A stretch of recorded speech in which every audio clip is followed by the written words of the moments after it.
বরাকের প্রতি আবারও বৈমাতৃসুলভ আচরণ কেন? অবহেলিত বরাকের প্রতি প্রবঞ্চনার শেষ কোথায়? নগাঁও কাগজ কলের ভূমিতে 27,000 কোটি টাকা ব্যয়ে টাটা গোষ্ঠীর সেমিকন্ডাক্টর ইন্ডাস্ট্রি স্থাপনের প্রস্তুতি। কাছাড় কাগজ কলের ভবিষ্যৎ কি? এক সাংবাদিক সম্মেলনে প্রশ্নগুলি উত্থাপন করে জাকরুর দাবি, নগাঁও কাগজ কলের মতো বরাকের কাগজ কলের পুনরুজ্জীবিত করবেন মুখ্যমন্ত্রী। বক্তব্য রাখতে গিয়ে জাকরুর সভাপতি মানবেন্দ্র চক্রবর্তী বলেছেন, বরাক নেতৃত্বহীন, স্বাভাবিকভাবেই বরাকে মেরুদণ্ডহীন নিষ্কর্মা জনপ্রতিনিধিদের নীরবতায় নজিরবিহীন অকর্মণ্যতা ইতিহাসে কলঙ্কময় অধ্যায় রূপে নিবন্ধ হয়ে থাকবে। একদিকে কাগজ কলের পুনরুজ্জীবনের নামে আবণ্টিত 4,141 কোটি টাকা আত্মসাৎ, আর অন্যদিকে পুনরুজ্জীবনের মিথ্যা অঙ্গীকার করে বারংবার জনগণের সঙ্গে বিশ্বাসঘাতকতা করাচ্ছে। এমত অবস্থায় ভারতের প্রধানমন্ত্রী, গৃহমন্ত্রী, পূর্বতন মুখ্যমন্ত্রী সোনোয়ালের মতো নেতাদের গ্যারান্টি কোথায় গেল জানতে চায় জাকরু। সরকারের জবাব দেওয়া উচিত। এটা সরকারের পয়সা নয়, জনগণের পয়সা ডিস্ট্রিবিউট হয়েছিল। জনগণ তার তদন্ত দাবি করেছিল এবং সিবিআই রিপোর্টে আসার পরেও সেটা কেন আজ পর্যন্ত জনসম্মুখে আসলো না? কোনো মানুষের সাজা হলো না। তার জবাব কে দেবে? বরাকের মেরুদণ্ডহীন নেতারা নীরব কেন? আজ পর্যন্ত সেই প্রশ্ন উত্থাপন করেন না কেন? এটা তো আমরা জানি জিরো করাপশন টলারেন্সের সরকার। 4,141 কোটি টাকা, যে টাকা দিয়ে দুইটা ইন্ডাস্ট্রি নতুন বানিয়ে আরেকটা ইন্ডাস্ট্রি বানানো যাবে, এত বিশাল সম্পদ কিভাবে গায়েব হয়ে গেল? কারা খেলো? তার প্রশ্ন আজ পর্যন্ত আমরা উত্তর পাই নাই। বারবার সিবিআইকে লিখেছি, আমরা অমিত শাহকে লিখেছি, যিনি হোম মিনিস্ট্রি দেখেন, কোনো রিপ্লাই নেই।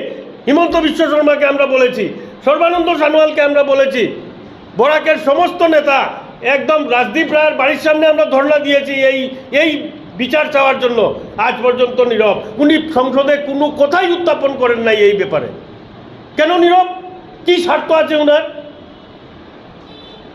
এখন যারা নেতৃত্ব নিতে যাচ্ছেন, ওরা কি কোনোদিন এই প্রশ্ন উত্থাপন করবেন?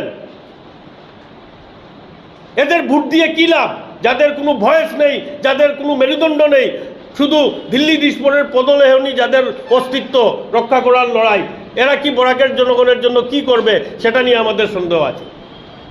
আমরা সর্বাবস্থায় জাকরুর সঙ্গে আনাচে কানাচে বরাক উপত্যকার বিভিন্ন প্রান্তে, ব্রহ্মপুত্র উপত্যকার মধ্য আসামের বিভিন্ন প্রান্তে যারা যারা আমরা এখনো জীবিত আছি, যুদ্ধে চালিয়ে যাচ্ছি, আমরা সর্বাবস্থায় বিজেপিকে বয়কট করার জন্য, বিজেপিকে রিজেক্ট করার জন্য জনগণের দুয়ারে দুয়ারে যাব। কারণ এরা মিথ্যাবাদী, এরা মিথ্যাচারী, এরা বিশ্বাসঘাতক। প্রধানমন্ত্রী থেকে শুরু করে গৃহমন্ত্রী থেকে শুরু করে সর্বানন্দ সোনোয়াল সবাই মিথ্যাচারিতা করেছেন, মানুষের সঙ্গে বিশ্বাসঘাতকতা করেছেন। আর এবার ডক্টর হিমন্ত বিশ্ব শর্মা, যার উপরে আমাদের অগাধ বিশ্বাস, উনিও শুধু নগাঁও নিয়ে চিন্তা করলেন, বরাকের জন্য এখনও কিছু করলেন না। তাই আমাদের আর কোনো গত্যান্তর নেই। আমরা সীমিত শক্তি, কিন্তু তা দিয়েই আমরা বিজেপির বিরুদ্ধে আমাদের লড়াই চালিয়ে যাব। ইলেকশনের ডিক্লেয়ার হয়ে গেছে, এখন তো আর কোনো প্রজেক্ট দিতে পারবেন না, এসে জুমলা মেরে যাবেন, তাতে আমরা আর বিশ্বাস করব না। তাই আমাদের লড়াই চলবে বিজেপির বিরুদ্ধে। যেখানে যেখানে আমরা পারব আমাদের মতাধিকার তাদের বিরুদ্ধে প্রয়োগ করার জন্য জনগণের দুয়ারে দুয়ারে যাব। গত বছরের এপ্রিল থেকে সেপ্টেম্বরের ভিতরে ভারতবর্ষে কাগজের আমদানি তার আগের বছরের তুলনায় 43% বৃদ্ধি পেয়েছে, 43% বৃদ্ধি পেয়েছে। এদিকে কাগজ কল বন্ধ।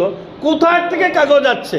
চীন থেকে কাগজ আসছে, এবং এশিয়ার বিভিন্ন দেশ থেকে কাগজ আসছে, কানাডা থেকে কাগজ আসছে। ভারতে চাহিদা মেটানোর জন্য ভারতীয় বৈদেশিক মুদ্রার অর্থভাণ্ডার নালায় ভাসিয়ে দেওয়া হচ্ছে। অথচ মিল দুইটায় যদি জীবিত হয়, দেশের স্বার্থ রক্ষা হয়, তাহলে আমরা বলতে চাই ভারতবর্ষের সরকার কি দেশের বিরুদ্ধে কুচক্রান্ত করছে? চায়না আমাদের দেশের জমি দখল করছে, আর চায়নাকে আমরা পেপারের অর্ডার, অন্যান্য অর্ডার তো আছেই, সমস্ত বিদেশি পেপার আনার জন্য চায়নাকে আমরা বরাদ দিচ্ছি। যে পেপারটা আসে বিদেশ থেকে প্রিন্ট হয়ে ভারতবর্ষে, এবং কত টাকার পেপার আসে? শুধু পেপারই আসে প্রতি বছর 40,000 কোটি টাকার পেপার। 40,000 কোটি টাকার পেপার আসে। পাল্প আসে আরও 40,000 কোটি টাকার, আরও পাল্প জাতীয় দ্রব্য আরও 40,000 কোটি টাকার। তাহলে বছরে কত হাজার কোটি টাকা বৈদেশিক মুদ্রা আমরা বিদেশকে দিচ্ছি নিজের শিল্পকে বন্ধ করার জন্য। কথা বলুন, আজকে যে কোনো দলের কথা বলুন, এই কৃপানাথ মাল্লা করিমগঞ্জের ওনার কনস্টিটিউয়েন্সিতে এখন মিলটা পড়েছে। গত 5 বছরে একটা শব্দ পরিমল শুক্লবদ্ধ বলুন আর কৃপানাথ মাল্লা বলুন, সংসদে কৃপানাথ মাল্লা উঠান নাই আর পরিমল শুক্লবদ্ধ কোনো কথা অ্যাসেম্বলিতে বলেন নাই। অথচ উনি ভাগা একজন নেতৃত্ব, বরাকের সবাই ওনাকে ভালোবাসে। তাই আমরা জানতে চাই, বরাকের জন্য যেন যদি কিছু করাই না থাকে তাহলে আপনি নেতৃত্ব নিয়ে করবেন কি? বরাকের জনগণের জন্য যদি কোনো কাজই করতে না পারেন, শুধু ভোট চাওয়ার জন্য মিথ্যা প্রতিশ্রুতি দিয়ে লাভ কি? তাই আমরা অনুরোধ করছি আপনাদের মাধ্যমে বরাকের সমস্ত জনগণকে যে আমাদের ক্ষমতা সীমিত, আমরা অনেক আন্দোলন, দীর্ঘ আন্দোলন চালিয়ে যাচ্ছি, যার জন্যই বারবার প্রতিশ্রুতি দেওয়া হয়েছে। প্রতিশ্রুতি পালনের দায়িত্ব কেউ পালন করে নাই।